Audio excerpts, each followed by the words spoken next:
Nestled in the heart of Europe, Switzerland became a hub for intelligence operations in World War II, allowing spies to gather information and conduct covert activities without direct involvement in the war. Despite its neutrality, Switzerland maintained economic relations with Nazi Germany, complicating its position and leading to accusations of collaboration. As a result of this, both Allied and Axis powers utilized Swiss territory for intelligence gathering, making it a hotbed for espionage activities that shaped the course of the war. Welcome back to the Before Now channel. In today's episode, we will be diving into the fascinating and often overlooked aspect of World War II, Switzerland's role as a secret intelligence hub. Let's uncover the hidden stories of these covert operations and the spies who risked everything. If you want to see more videos like these, like this video and subscribe to the Before Now channel. You could also let us know the next historical figure or event you'd like us to cover in the comment section below. Switzerland maintained a position of non-alignment during World War II, which made it an ideal location for intelligence activities. However, their geographical location, surrounded by Axis and Allied powers, allowed spies to gather crucial information without raising too much suspicion. But even their neutrality also posed challenges, as the Swiss government had to balance its diplomatic relations while managing the influx of spies. One of the most notable spy networks operating in Switzerland was known as the Red Three, led by the Berlin-born Ursula Maria Kuczynski in 1938. Kuczynski, barely 30 years old, already had a number of adventures under her belt. In 1933, 22-year-old Ursula was recruited in Moscow by the GRU, the main intelligence directorate of the Soviet Military Intelligence Service, where she learned the job of an agent and radio operator. After Kuczynski had successfully carried out her first assignment in Manchuria in the mid-1930s, she was dispatched to Switzerland under the name Ursula Schultz to set up an espionage network there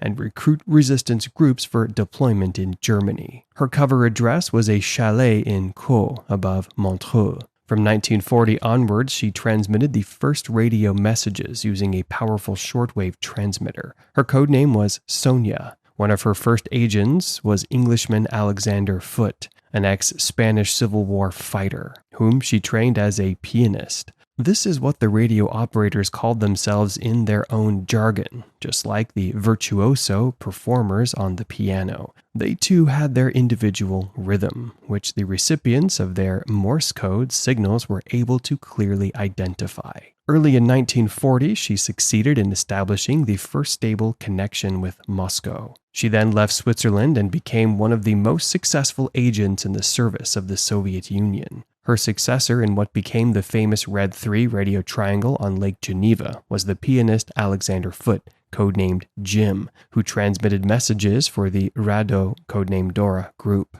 Moving on, we have the Lucy Spy Ring, an anti-Nazi espionage network that operated during World War II, primarily out of Switzerland. It was orchestrated by Rudolf Rössler, a German refugee who fled to Switzerland after Hitler came to power. Rössler, who owned a small publishing firm called Vita Nova, was initially focused on producing anti-fascist literature. However, he soon became embroiled in a covert operation that would change the course of the war. In the late 1930s, Rössler was approached by two German officers, Fritz Thiel and Rudolf von Gersdorf, who were part of a conspiracy to overthrow Hitler. They wanted Rössler to act as a conduit for high-level military intelligence. To facilitate this, they equipped him with radio equipment and an Enigma machine, allowing him to receive and transmit critical information without raising suspicion. Rössler was designated as a German military station, which meant he could receive communications through normal channels. This clever setup allowed him to gather intelligence from the German military that was otherwise inaccessible. Initially, Rössler passed the information he received to Swiss military intelligence. The head of Swiss MI, Brigadier Roger Mason, recognized the value of this intelligence and even shared some of it with the British Secret Intelligence Service, or SIS. As the war progressed, Rössler also sought to aid the Soviet Union, passing information through a Soviet spy network led by Alexander Rado, who operated under the codename Dora. This is where the name Lucy comes from. Rado only knew Rössler by his codename, which was derived from the city of Lucerne, where Rösler operated. One of the most significant contributions of the Lucy spy ring was the advance warning about Operation Barbarossa, the German invasion of the Soviet Union planned for June 1941. Rösler managed to relay this information in May 1941, although it was initially dismissed by Soviet intelligence due to previous false alarms. However, when the invasion occurred, the dates he provided proved to be accurate. Throughout the war, the Lucy network continued to deliver vital intelligence, including details about German plans for the Eastern Front, and operations like Stalingrad and Operation Citadel. Remarkably, information from Germany could reach Soviet hands in under 10 hours, showcasing the efficiency of this espionage network. Despite its success, the Lucy spy ring faced significant challenges. By 1942, the Germans became aware of radio's transmissions and launched a counter-espionage campaign. The Swiss authorities were pressured to shut down the network, leading to the arrest of several members in October 1942. The Lucy spy ring's operations were ultimately dismantled, but its legacy endured. However, while the Soviets were busy, the British also had their eyes on Switzerland. Elizabeth Wiskaman was a highly effective spy for British intelligence, tasked with gathering a wide range of non-military intelligence about Germany, Italy, and Axis-occupied Europe. Working alone, Wiskaman cultivated a wide network of informants, ran agents into enemy territory, and kept London supplied with valuable intelligence and information used for propaganda. Switzerland, with its extensive trading connections across Europe and as a haven for refugees, was an important espionage hub, especially after the defeat of France in 1940. Wiskaman provided the British Foreign Office with detailed reports on socio-economic conditions, public opinion, labor camps, deportation of Jews, and mass killings in Nazi-occupied Europe.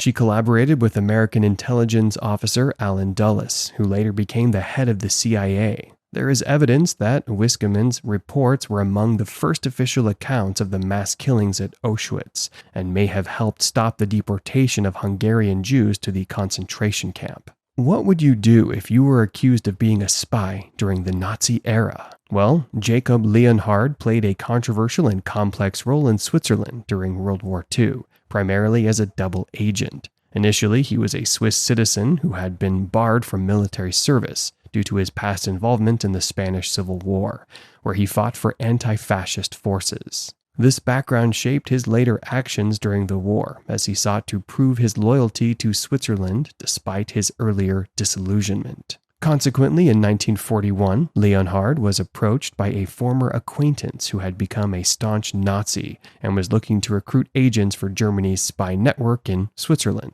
Despite initial reservations, Leonhard agreed to work for the Nazis, effectively becoming a double agent. He was inducted into the SS, which placed him under German military law, and he was tasked with gathering intelligence in Switzerland and reporting back to his German handlers. Leonhard's espionage activities included passing on military secrets to the Nazis, which were often rubber-stamped by Swiss authorities, thus complicating his position. He maintained a delicate balance between fulfilling his obligations to the Nazis and keeping his Swiss superiors informed about his activities. This dual role was fraught with danger. He faced severe repercussions if discovered by either side. His espionage efforts were initially successful, but he eventually fell under suspicion and was arrested by the Gestapo in 1944. During his imprisonment, he endured brutal treatment and was sentenced to death, although he ultimately escaped execution due to a last-minute intervention by Swiss authorities. As we reflect on this intriguing chapter in history, it's essential to recognize the complexities of neutrality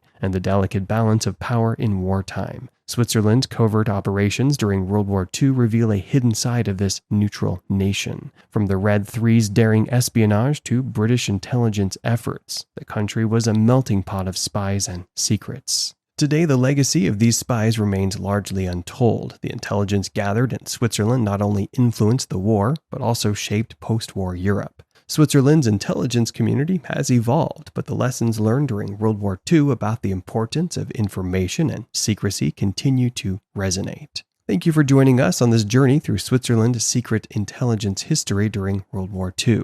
If you found this video intriguing, don't forget to like, subscribe, and hit the notification bell for more captivating stories from the past. What do you think about Switzerland's role in espionage? Let us know in the comments below.